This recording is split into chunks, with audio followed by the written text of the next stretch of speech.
Good afternoon, sports fans from all around the globe. I am your host, Jeff Dawson, East Coast Sports Investors, and this is your midday market report slash closing bell all in one for Tuesday, September 6th, 2022. Welcome. It's been a few days since we've had one of these. Been a crazy start to Vegas. ECSI's VIPs on Sunday, 3-0, three parlays, one for 6 units, one for 6.5 units, and one for 8.5 units. If you played 1 unit on each, you took home over 20 units. There was some sweats. Don't get me wrong. There was some sweats. Mariners run line and they gift the comeback, and then they end up winning 6-3 and 11. The Cardinals 0-0 through 8, and then in comes Albert Pinchot, 2-run homer. So we had both money line and run lines on that. And to close it out, we had FSU plus 4.5. We bought the hook, and we had them on the money line, which that finish was absolutely bonkers. But hats off there. Last night, Riley will be proud. We had the White Sox.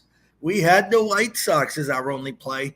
We left the football game on the desk. I left Clemson team total over 37.5 on the desk. Hard to play that when the under-over was right at 51, and Dabo didn't take his foot off the gas. That late touchdown got them there, and it just happens to land on 51. It's amazing how they do that stuff here. But I am so psyched. We got Riley back today. And yes, Riley, we always want you. So don't feel that, I went to South Point early yesterday morning. I brought all the equipment, and I reached out to Riley. I'm like, Riley, I can do a live show here. And it was Labor Day. That was my fault. And it is what it is. So we're back today. So without further ado, let's bring him in from the Windy City himself, the one, the only Mr. Riley Magnuson. Good afternoon, sir. Afternoon, my friend. Happy Tuesday here after Labor Day. I hope you had a solid Labor Day weekend. Hope everything's going well in your travels. I know you were in New York a few days ago, now in Vegas. When I said if you want me, it was if you wanted a show. Of course, I know you want my services over here, but 2 days away from NFL kickoff, I am absolutely juiced. College football has not disappointed. If NFL is half as entertaining as these whether it's standalone games or not standalone games has been, then we're in for an exciting football season. But yeah, 6-2-1 start for me in college football. I'm hoping to roll that over in NFL. One of those was serviced by you, the Tennessee over from a handful of days ago. That one was a fairly easy winner. The second half got a little more concerning than the first half was in that one. But nonetheless, a handful of Big Ten winners.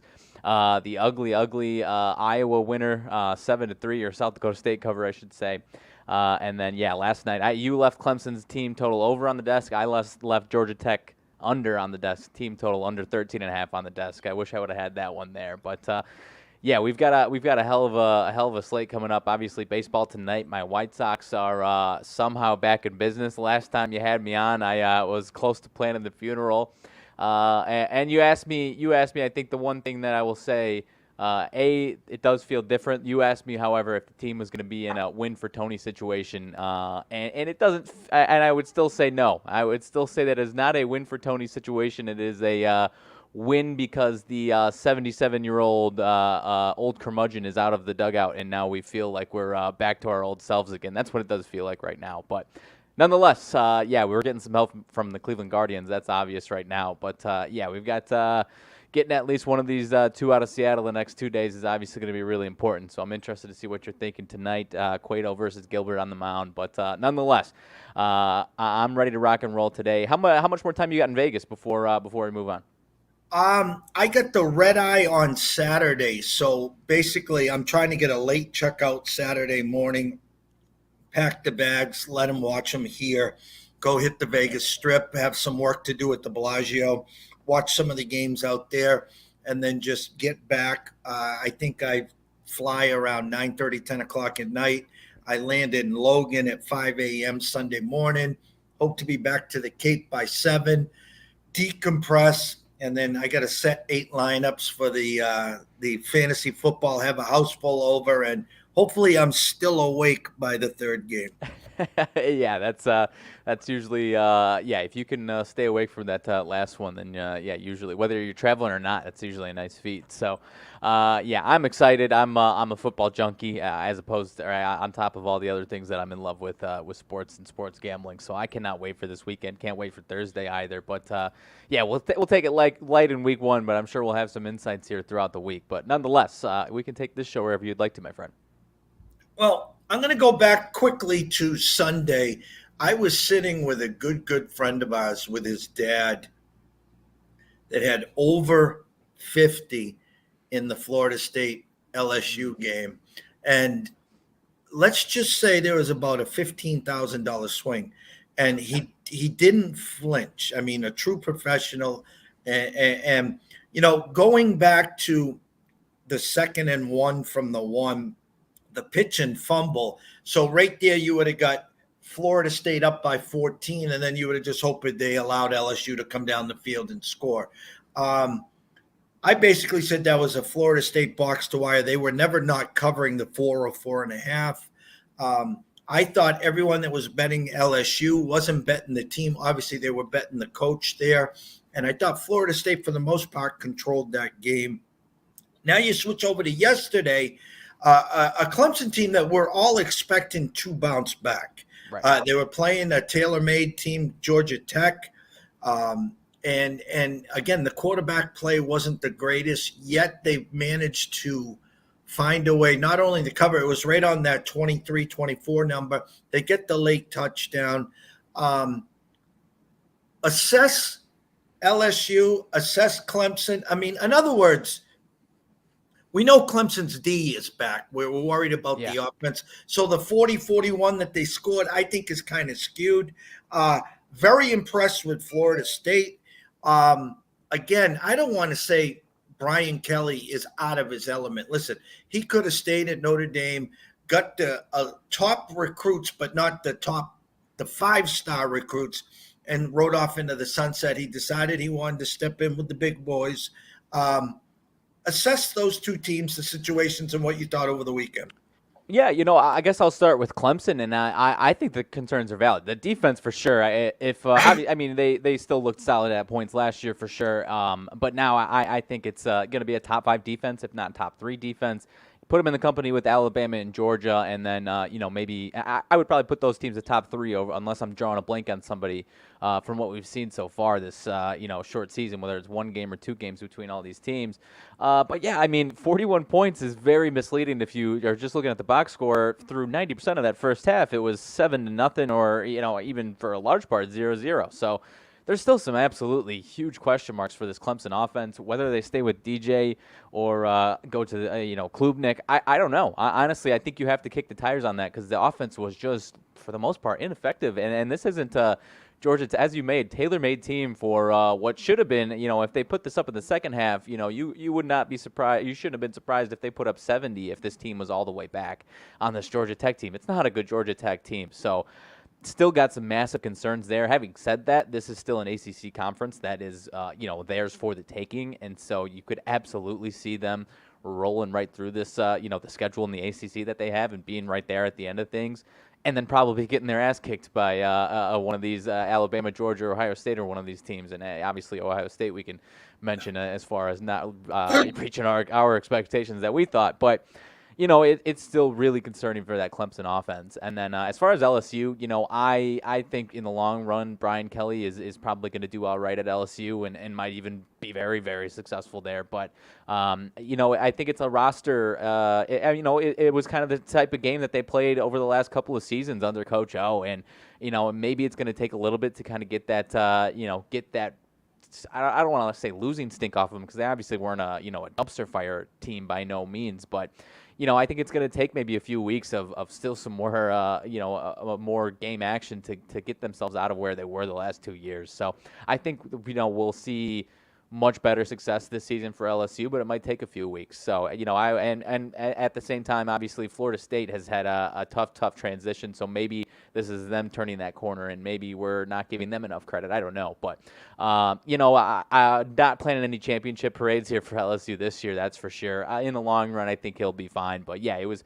without a doubt, it was concerning. And again, obviously, another one that's very misleading if you're just looking at the box score or whatever, 24-23. So, yeah, definitely going to have some reevaluations there. And, in the long run, I think LSU will be better off here in maybe a month or two's time.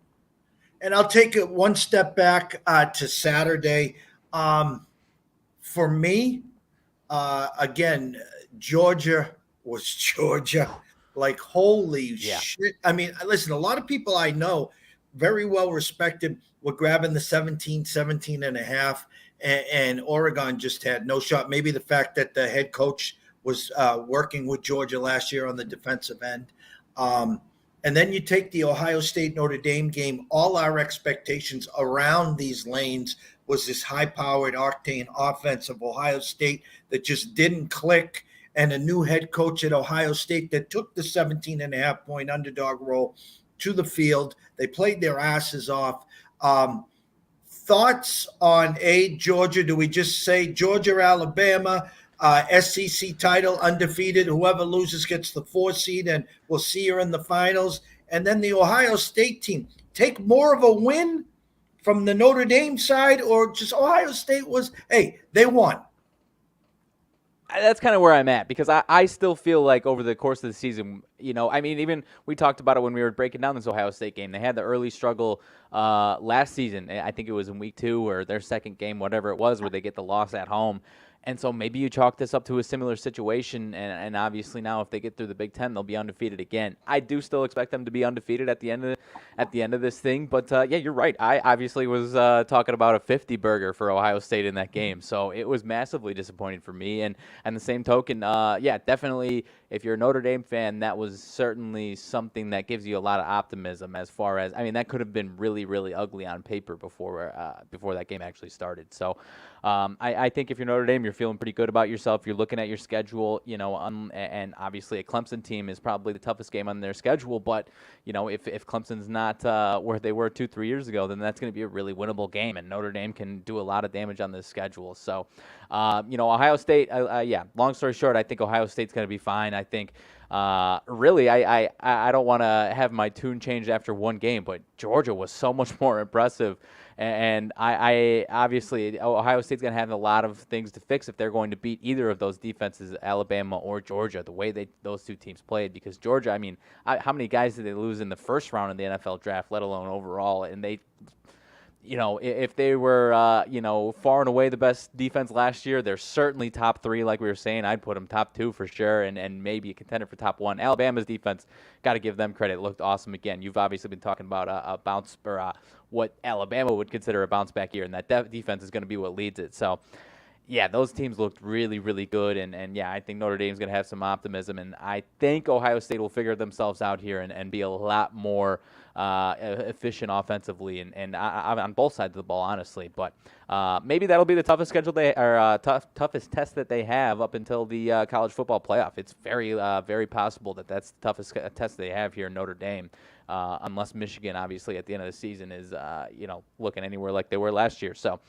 yeah, I think Ohio State will be fine, but my optimism was wavered just a little bit as far as that Saturday's game is concerned, for sure. Now, I don't want to be rude to anyone watching or listening, or to you. I don't have my 2 big screens with the laptop in front of me, so I have to go to my phone so I can follow along with the lines. So I'm going to turn the MLB board over to you. First of all, again, as I said in the intro, the ECSI VIPs 1-0 with the White Sox. Quite a sweat, though, in the 9th there, by the way. Yeah, it usually is these days with the 9th inning for the White Sox. So yeah, I'm that'll be one of the later games tonight. Decent pitching matchup again. Mariners snap a 7-game losing streak, so we'll see what's in store tonight. But Yeah, we can kick it off. Let's see, about 3 hours from now, we're in Pittsburgh for the first game up. There's a couple, two or three right at about that time, but New York Mets and the Pittsburgh Pirates is the first one up. Taijuan Walker and Mitch Keller here in this one. Off day for both these two teams yesterday. Mets lose 2 out of 3 to the Nationals over the weekend, and obviously the Pirates are playing about as bad as anybody in the major leagues right now. 3 or less runs in each of their last 4 games, all of them losses, 3 to Toronto, 1 to Milwaukee. Like I said, Mitch Keller for the Pirates, minus 215 here for Walker and the Mets. Are you feeling solid about a bounce back in this one? The run line's all the way up about minus 125. Are you feeling solid on Taijuan Walker and Mets bounce back after the couple losses to the Nats? Or are you maybe taking a breath and making sure they get back on track before you back the Mets again here? Doesn't the number seem short to you? With Walker, it does, yeah. I mean, we know Mitch Keller, we know the Pirates, we know the story. Yet you look at some of these powerhouses on the road, and even the run line that you said, minus 120, minus 125. I mean, Yeah. they're creating lines at the Bellagio. Don't push. We got another line over here. I'm not telling you to go run and play the Pirates, but it does smell a little to me. No, 100%. I absolutely understand what you're saying. I mean, there's a few other lines that you could compare him to with bad teams, where you would expect this one to be a lot bigger. As far as, I mean, look at compared to the Cardinals versus the Nats, about as bad of a team as the Pirates are, and it's Jose Quintana as opposed to Taijuan Walker. So, and no disrespect to Quintana, he's obviously been good, but and you got Houston on there minus 275. So, I would like it to be in that range as well. So, yeah, it's a tough pill to swallow betting on the Pirates these days right now. But, yeah, I'm not running the window on the Mets right now. Same here. Same here. Alrighty. Okay, this one will involve your Red Sox here in Tampa Bay for game number 2. Tampa Bay playing some pretty damn solid baseball right now. You've got Rich Hill and what appears to be a bullpen day here for the Rays. Like I said, Rays are playing some solid baseball, about minus 135, 140. What can you tell us about this one here, Red Sox and Rays? Again, yesterday, Sox were put in position to win. The bullpen falters, something that we have said from day one this year. I go back to April/May when they pushed Whitlock to the starting role because they were going to Toronto. I've said this a dozen times, and that was the turn of the season. Sale, Houck couldn't go because they weren't vaccinated. They moved Whitlock, stretch him out, and now he's a mess right now, and their bullpen's a mess. Just when they were gaining momentum, they had won 5 in a row. Just that little thought of, all right, let's come in, sweep Tampa. Let's at least get the first game under our belt and go from there. Hill, very hittable, shown some flashes. You said bullpen game, Chagoris, however you pronounce his name. I didn't want to try and pronounce. Sorry, I didn't want to try and pronounce it, so I was going to let you do that. That's why I said bullpen instead of trying to pronounce his name there. I know I butchered that too. I got no faith right now, honestly, in the Red Sox. It's a pass. If you wanted to get cute and bet the Red Sox, I'd say grab them first 5 so you don't have to worry about the bullpen. But I have no faith right now whatsoever in them. Yeah, it's a stay away from me. I mean, you're almost betting almost directly on Rich Hill, whether or not he's going to have a bad start or a good start. So I'll save my money on that one. And we will go to Philadelphia for the next one. Miami and the Phillies here. Luzardo versus Nola. Phillies actually just got swept by the Giants over the weekend. They are looking to bounce back. They had a tough series against Arizona now, 3-game sweep over against the Giants. Miami not playing very well either. Aaron Nola, 10 hits, 8 earned runs versus Arizona last time out. Luzardo's been a little hit or miss. He's shown some flashes, but another one where we're seeing about minus 225, total over under 7. You feeling confident in a Nola bounce back in this one, or would you like this one to be a little bit higher as well? I think they're giving some respect to the opposing pitcher. I would expect, honestly, a bounce back for sure. Luzardo has been hit or miss, no pun intended there. The number minus 220, seems a tad short also, to be honest with you. You should be seeing those in those 240, 250 ranges. So maybe they're hoping the public moves it. The only way you could get in there, obviously, is a first five minus hook, first five or run line full game. They're allowing you to get in there. So what do you, it's a 7 under, right? You got right now for an under over? Yeah, 7, about minus 115, minus 120 on the under. Yep. So can the Phils get that 4 or 5 spot? I mean, is it Nola, or is it Nola that's going to give up that 2 to 3? We know the magical number for the Marlins is 4. Yeah. I don't see them getting 4 today. I think the Phillies bounce back. I can see, honestly, a full game run line there.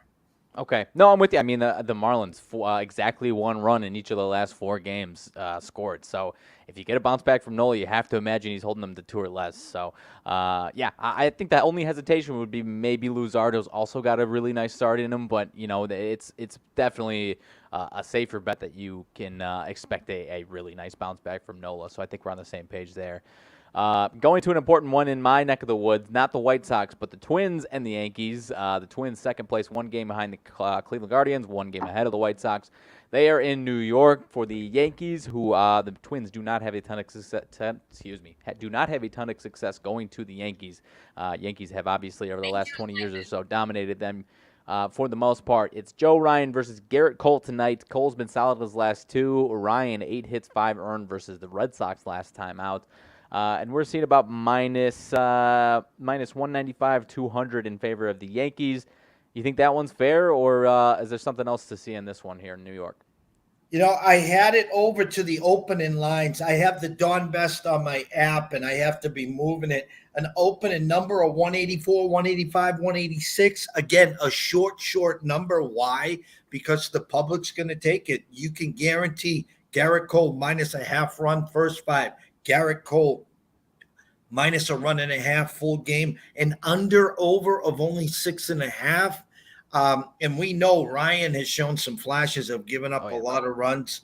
I'm going to go out here, and again, I'm not running to the window to bet the Twins, but again, this one smells. It does. I mean, you can catch. I'm just double checking the actual odds on DraftKings here. It looks like a consensus for the first half. First 5 minus a half, about minus 125. That's pretty damn gettable. And as we're talking about that, this game is postponed, Mr. Dawson. This game is postponed due to inclement weather right in front of my eyes, so I don't even have to check the total on that one. I believed you. I think it would have been Twins easy in this one for you. So we'll move right on from that one. Baltimore is the next one up. Baltimore hosting Toronto. Mitch White versus Bradish. Bradish, if you haven't been paying attention, last 15 innings, 2 starts, 15 innings, 0 earned runs. That's against Cleveland and Houston. Whereas Mitch White, bad the last 2, 7 earned runs and 6 earned runs over his last 2. And we're seeing a pretty much a line that is telling you it's a toss-up. Do you think that one is fair between Toronto and Baltimore, or is this line favor in your confidence one way or another, one of these 2 teams? Orioles got swept yesterday, correct? Let's double check. They lost. So they've lost 3 in a row. They have already played twice. They played 2 against Toronto yesterday. So yeah, they got swept. Yeah. Okay. Yeah. My bad. So they're leaking oil. So It comes down to this when you go into the window. Do you believe in the resurgent offense of the Jays? Or are you going to say, all right, we got to stop the bleed and we're grabbing the Orioles and the pitching edge? That's what it comes down to. I'm going to go slight lean on Orioles stop the bleeding today. But anyone that wants to go and back Toronto, listen, they're hitting Bo. My buddy of mine talked about all the people that blew first-round draft picks on Bo Bichette. He told me this over the weekend, and I called him last night. I'm like, thanks for waking him up. He was listening. Not 1, not 2, 3. 3 homers yesterday. And 5 straight wins for the Blue Jays. So, yeah, I think I'm with you. I'm interested in the Orioles here. I mean, Bradish, I'm happy to ride a hot hand. Maybe he's got one more good start in him before we see some regression out of him. So, I'm interested in that one with you there too. Going to, I believe this one is on the north side of Chicago today. Yes, it is. Justin Dunn versus Wade Miley, Reds versus Cubs. This will be Miley. Wade Miley first start since June the 10th. Typically, I don't love getting involved in these starts for a pitcher after almost 3-month layoff there. Anything to see here? Justin Dunn's been a little hit or miss, kind of been improving lately, but anything to see here between the Reds and the Cubs from you? Pretty bullish on Vegas, minus 165 overnight. Again, I too am not taking a pitcher that has not pitched or coming off the IL. It's a sit, watch, see how they do. They're hoping probably to get 4 or 5 from Miley, who obviously, when pitching in form, can be hit or miss. I'm going to stay away, but Vegas is pretty firm here that they like the Cubs today. Yeah, I think so. And the first 5 lines aren't too much different there. So, yeah, I'll be waiting and seeing on this one. Staying in that division, at least for the home team here, Washington and St. Louis. Albert Pujols 695 on Sunday, right? 695 on Sunday. You've got Paulo Espino versus Jose Quintana. Quintana, 2 earned runs in each of the last 5 for St. Louis. I think in all 6 starts, 2 earned runs or less. He has been very solid for them so far. Espino, 1 earned run in his last starts. Cardinals about minus 250. Are you expecting some regression from Espino, or is there any concern at any point that we're going to see a bad start from Quintana and maybe some regression on his part here for the Cardinals? You know, the Nats have been sneaky lately. Last night, would they win 5-0 in 6. St. Louis? 6-0 in St. Louis. I went to bed last night thinking that this is a perfect spot for St. Louis in a bounce back, a nice run line since they got shut out. Woke up this morning, was expecting some movement on the numbers, didn't see that movement. Still a little gun shy. I leaned Cards run line today, but my spidey senses are up, like maybe that they win one of these 4-3 games or something. So I haven't pulled the trigger yet. I have it on the desk, but I'm leaning Cardinals run line today. Okay, I know I can absolutely see where you're coming from. I mean, I've obviously Quintana, when he's rolling. He's been very consistent. So, yeah, the Nats though, 3 straight wins, 7 runs, 7-1, 7-1, and 6-0 last 3 games. 2 against the Mets, 1 against the Cardinals. So, Who's maybe an been offensive regression. Who's been pitching? Mad Max, Strasburg, Corbin? I don't even know what a third name would be. I don't know, but yeah, it's not any of those guys, and it isn't that guy, any of those guys tonight. So I'm interested with you. This Cardinals team, obviously, what's their lead now? I mean, we're looking at 7.5 game lead in the Central. So trying to lock things down there. They're not going to waver anytime soon, I don't think here. So going to the next one, we've got a Texas team, 9 straight losses coming into tonight versus Houston Astros team. Otto versus Framber Valdez, I do believe we've got for the Astros. I think this is the biggest, second biggest number on the board, I do believe, here for the Astros. Minus 280 or so, 275, 280. Any way to get into this one? Anything to see between Texas and Houston from you? What do you have for a full game run line? Let's double check here. The Astros are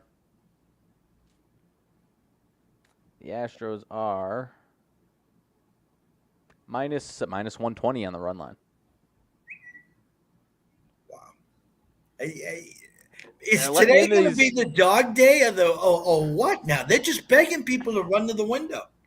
On these run lines, all these big favorites are pretty gettable. Either it's a dog day or it's going to be 4-3 across the board type of day, which somehow I don't know how that would swing out. But yeah, it's another one. I mean, even bigger number, and it's with a 9-loss team, the 9 straight losses from Texas. You got Valdez, who's been really solid. Is this the fishiest one out of all of them? I don't know. It smells again. I'll stay away.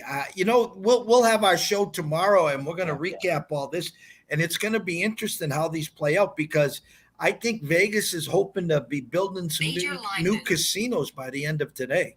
Right, and typically as this goes, there's at least 1 or 2 out of these. If there's 4 or 5 of them, at least 1 or 2 out of these will have the favorite win 8-0. But there's going to be some rough beats across some of these games. So it's still buyer beware on a lot of these here. So Cleveland and Kansas City is the next one up.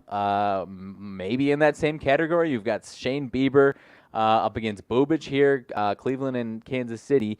Bieber, 3 earned runs last time out, all of them solo home runs against Baltimore, and you've got Bubic, 5.47 ERA, 2 earned runs in his last time out. Cleveland, about minus 200, another run line under minus 120. Is this same category? Is this a fair line in your opinion? I went to bed last night saying this was the POD. I woke up this morning. And again, if you just replayed our last 10 to 12 minutes as we're going through these, and then I'm saying, wow, this smells. What grabs me here, though, is the minus 200 overnight. Now, listen, This is not the Dodgers. This is not the Astros. This is not the Mets. So that grabbed me right there. And this is the one game I feel with confidence that I can go to the window, play the full game run line with the Guardians. I'm going to get guaranteed 27 outs. And again, I'm not picking on Bubic because I had a stretch where I was picking on him and he got us good. I think this is a real good spot for the Guardians tonight. Yeah, and, kind of had some struggles, get the win last night. I would feel confident that Bieber's got I don't know if you would even count it as a bounce back. He's been good lately. It was just 3 solo home runs, 3 earned runs last time out versus Baltimore. So I think I'm kind of with you. I obviously, after what we just talked about, it's interesting to hear you say that, but I think I'm kind of with you on this one for sure here. So moving on to the next one, Brewers and the Colorado Rockies, Brandon Woodruff versus Chad Kuhl. Another one, Woodruff 5 earned runs last time out versus Arizona. Still a Rockies team at home that is 36-33, win in their home building. They are a winning team here at home. Any faith in the home team Rockies? Is this another one where you'd like to see this line a little bit higher if you're interested in Woodruff and the Brewers? For some reason, I'm attracted to the Brewers today. What do you have for their team total, first 5, and then full game on the run lines? Let's see. So the Brewers run line is about minus 125. It looks like, just for the minus 1.5 on the full game. The team total. My phone's been moving slow today, so this might take a second. The team total for the Brewers, I'm seeing in some spots 6.5, 6.5 over minus 105. I think on DraftKings 6.5 minus 110. For the first 5, it looks like 3.5 over 3.5 for the Brewers in the first 5 there, minus 105. They're telling us they're going to get a touchdown. They're telling us they could get the extra point, if not 2-point conversion. You're looking for a bounce back on Woodruff today. I'm not going to say I'm pushing all the chips in. It's a good spot here for the Brewers. What are they, first 5 minus the hook? Let's see. I can get that in 2 seconds here. First 5 minus the hook is... Well, like I said, my phone's moving slow. First 5 minus the hook, minus 145. Yeah, so they're telling you, and you said it was a 3.5? 3.5, over 3.5 for the first 5 at minus 105. All right, so they're telling you this. The Brewers are going to get to 3. Good chance they get to 4. I think Woodruff can keep the Rockies to 2 or less, let's say, if it's 3-2. So here's what I'll tell to all the viewers. If you want to get cute and creative, you can play Woodruff minus the hook first 5. Now, that's minus 145. It is juicy. So if you really want to get creative, you take them on the minus 105 on the over 3.5 in the first 5 team total. And then for the full game, come back to them minus the run line, which you said was what full game? It's minus 120. So not quite as enticing as I mean, when you're comparing all these games that we've broken down, and you've got some 250s that are minus 120, and now you're giving us a minus 190 that's minus 120 on the run line. It's they're not quite giving you as much value on that run line as you'd like, at least comparatively across the board here.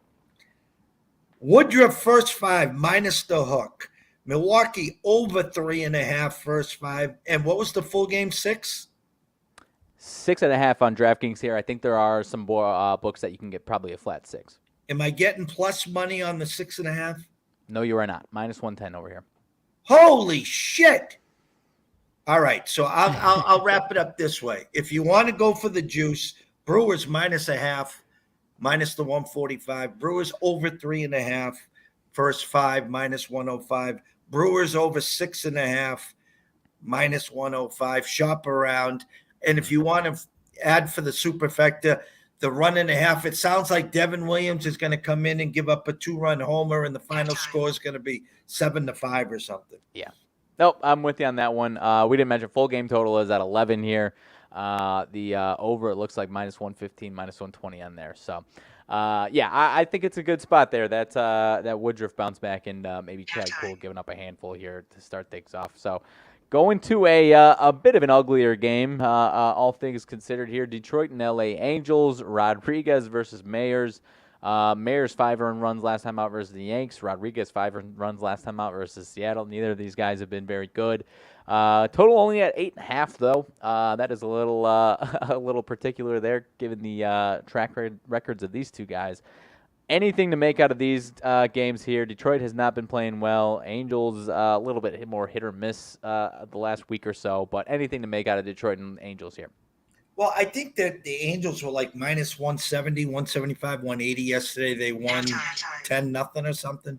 Now tonight it's 130. It's a Tiger number. If you guys have any cojones, want to grab the Tigers first 5, please do. If you don't like the back end, I respect that. It's a number. No reason to bet this game, first of all, unless you're up late and bored. But it is a Tigers number. Yep, I'm with you. This is one of the later games, so I think that it would fall under that category if you're just up late. So, I will not be touching that one. Another late game. All these rest of these are the late slate here, about 8:40 my time, 9:40 your time, or later.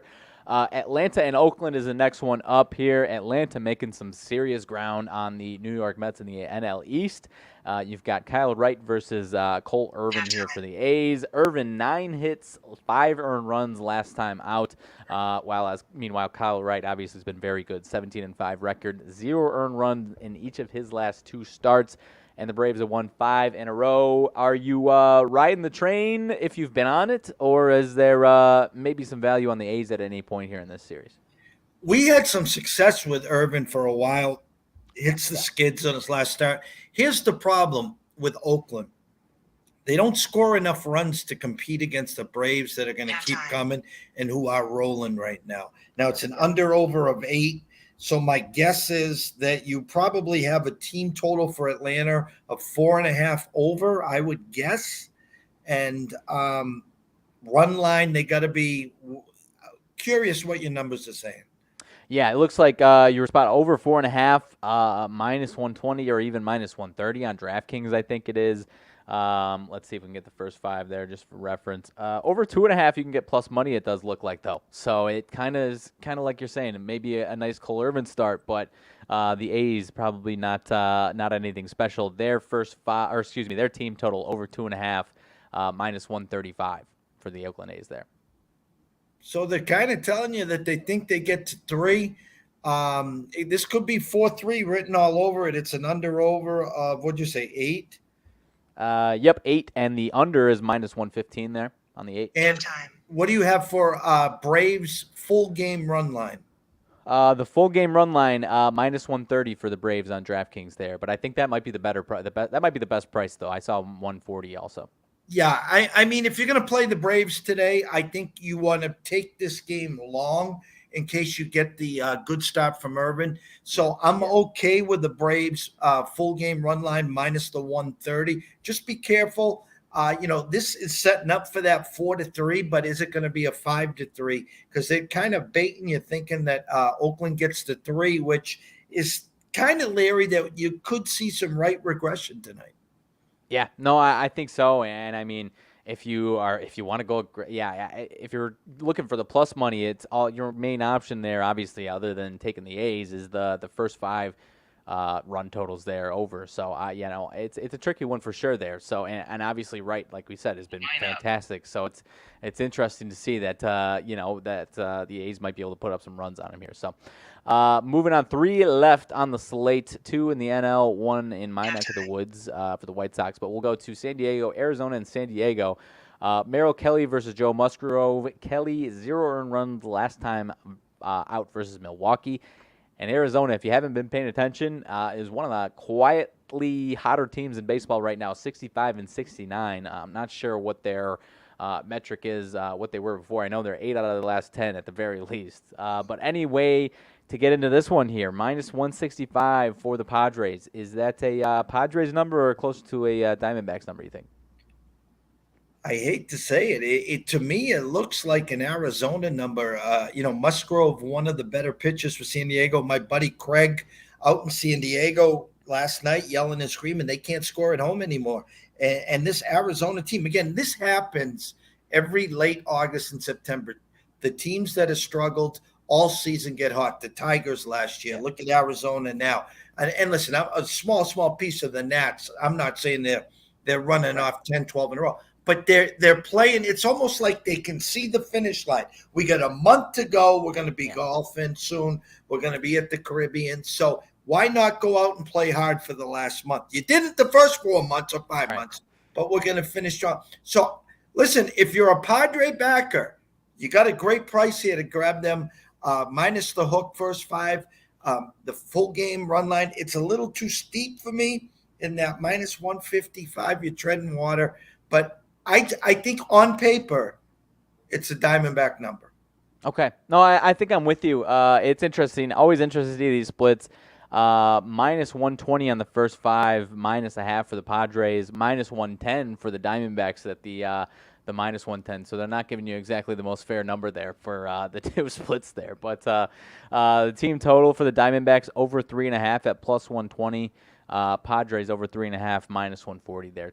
Full game at 7, with the over going up to minus 120 there. So, it's interesting. Padres still got to do some work to lock down that last wild card spot, or one of the last 2 wild card spots. This thing ain't over yet, so they're not quite in it yet. But moving on to the next one, 2 teams that are still Mariners not locked in, but looking like they're going to be on track, obviously, and the White Sox still fighting for a chance here.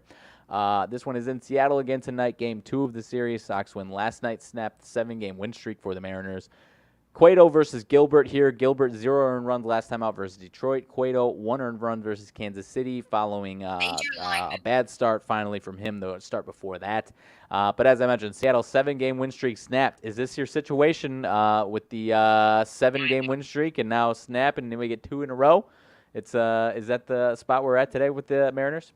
Yes, it is. I'm glad you brought it up. It is definitely a spot where, again, Gilbert's slight edge to Cueto. We had Cueto, I think the last start, he was Cueto of 10 years ago. He was phenomenal. I didn't actually, though, here's the thing that scares me, unless I'm confusing it. Didn't he pitch like 8 2/3 and like 118 pitches? Or am I confusing the start? I want to say you're confusing him, but I could be wrong here. I'll double check though. Let's see. No, he had 5 1/3 last time out. 94 pitches. All right, so we had him a couple starts back. He went 8 2/3, and then he had a bad one after that. Yep. Yes. So this is the spot, 7 in a row. Off a loss, you come back with the White Sox. You're getting them at a nice plus price. So you're set up pretty good, my friend. And not to mention, looking at, trying to win the series obviously is massive here. Get the win last night. Tomorrow is undecided versus Luis Castillo. So you like your chances quite a bit more tonight. It could be actually Michael Kopech is slated to, he's eligible to come off the IL, and that could be the spot. But still, tonight would be the more favorable matchup here with Johnny Cueto. So love to hear it. We need the win, or at least one of these 2 wins here, and then need to beat up on Oakland after that for 4. And then this last one, and that'll be the last one of the slate, Giants versus Dodgers.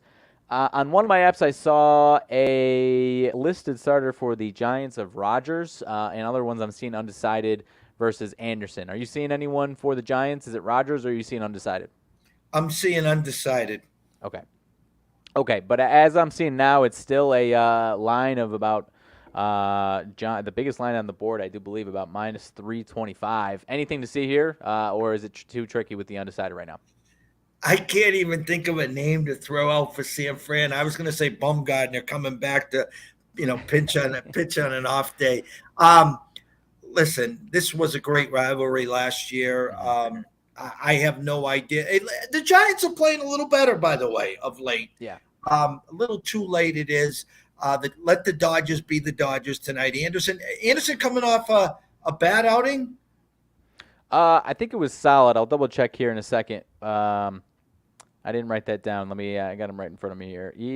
No, he was not a lot of hits. He kind of scattered hits. 7 innings, 8 hits, but only 2 earned runs allowed. Okay. I know he had a lot of guys on base Yeah. that game. He danced out of it. Yeah, a game that you can just pass. Again, here out in Vegas, if you just, I love to sit in the sports books incognito and just listen to the Yeah. chirping and the 5, 8, 10-legged parlays, with all the big favorite money lines and all the war stories. And no, that's a hard pass for us. Yep, I'm with you on that one. Yeah, I don't think it matters who's starting there. But yeah, I believe that's all we've got. I just got some NBA, small NBA news across the desk. But aside from that, anything else to see for the MLB slate tonight, my friend? I'm going to go off the cuff, and you're going to go off the cuff. And then why don't you preface while I do some quick research and give us the NBA news? Looks like Montrezl Harrell is signing a 2-year deal with the Philadelphia 76ers, including the player option. So toughness and some depth for the Sixers there. Sixth man of the year with Doc Rivers when he was with the Clippers. So still got some fire and energy out of Montrezl Harrell. Could be a decent pickup for the Sixers there. All right. Are you looking for a home run prop right now? Is that what you're looking Yes. for? So Okay. you can take the lead if you got one. You know what? I for some reason I don't always come prepared to this one, but sometimes it comes off the cuff and it works out even better for us as far as these live predictions here. So, maybe somebody off of Bubic for the Guardians, right-hander off of Bubic. That might be. He's given up 200 runs in each of his last 2 starts there. I don't know. What did you have any games that you were leaning towards? I was funny. I was in that one for a second. And of course, Verdugo hits a homer yesterday, and I wasn't able to tell the world on that one. Um, I guess I'll try to get one to help the fantasy team. I'm going to go Christian Yelich. How's that? Okay, that doesn't sound too bad. I'll say this one might sound easy, but Jose Ramirez hasn't had a home run in a handful of days. He is due for one. As bad as the White Sox need him to be ice cold for the next month, I'll say he gets one off of Bubic here tonight. That one's in Kansas City, but I think he'll still catch a hold of one off of Bubic there tonight. I would like that, trust me. So tomorrow, I'll reach out to you later tomorrow. I know we have Andrew McGinnis on our regular slate, so that'll be 10 a.m. my time here in Vegas. And then what we'll probably end up doing is trying to coordinate a midday market / closing bell like we did. And Scotty's off on Friday and Saturday this week. So what I'll probably do is when I land Sunday, as long as I get my sea legs, we'll try to do something early for the NFL. I'm going to definitely go live with you this week for your Big Ten preview. There, you were spot on some clips the producer was showing us, and that was good for that. Can't thank, obviously, you enough for this. And so we wrapped up the MLB today. Tomorrow and Thursday, me and Riley will be around for a midday market / closing bell. We'll talk about Buffalo and the Rams. Obviously, we'll start talking about some college previews. We'll do a live Big Ten preview as well. Anything else? Closing remarks, Mr. Riley.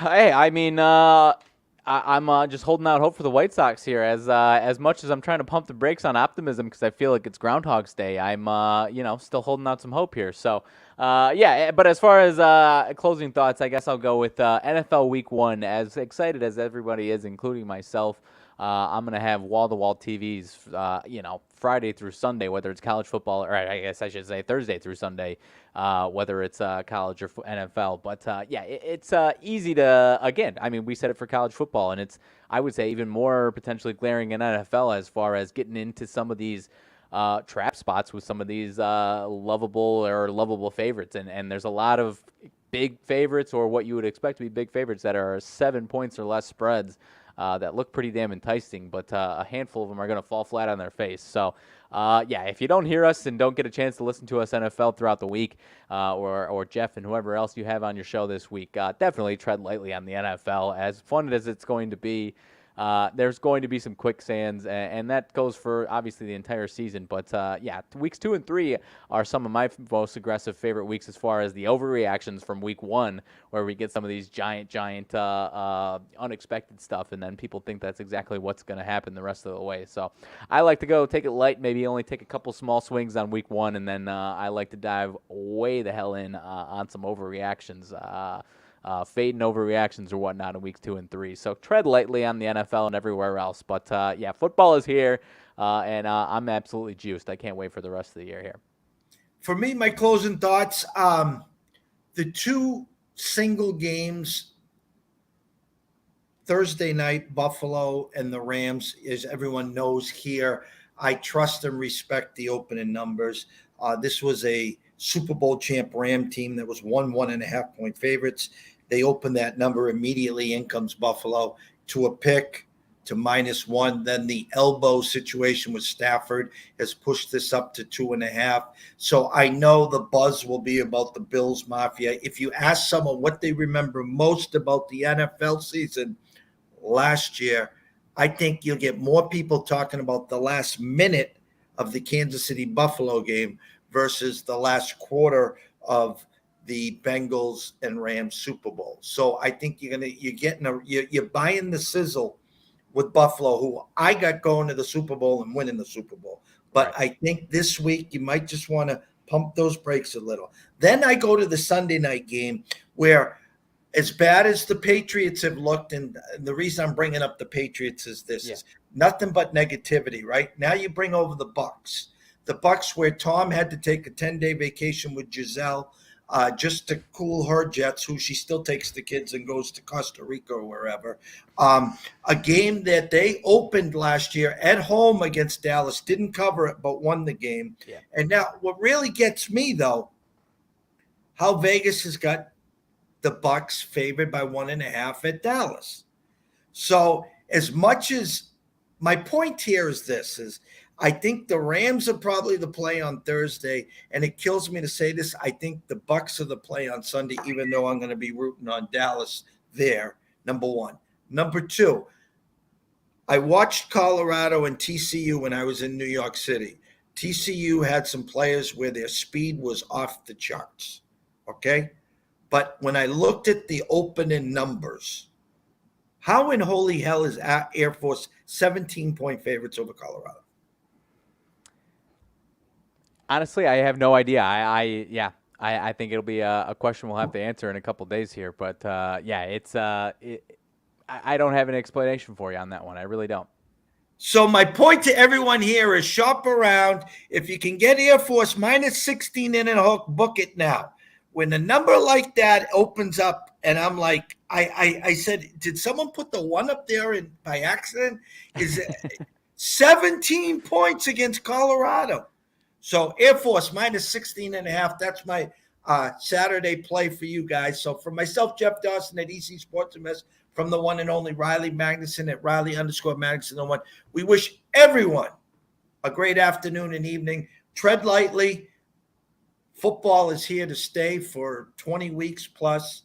Cash a few tickets, have some fun. Don't forget Riley's Homer, my Homer. If you need us, find us. Otherwise, have a blessed day, and we will see you soon.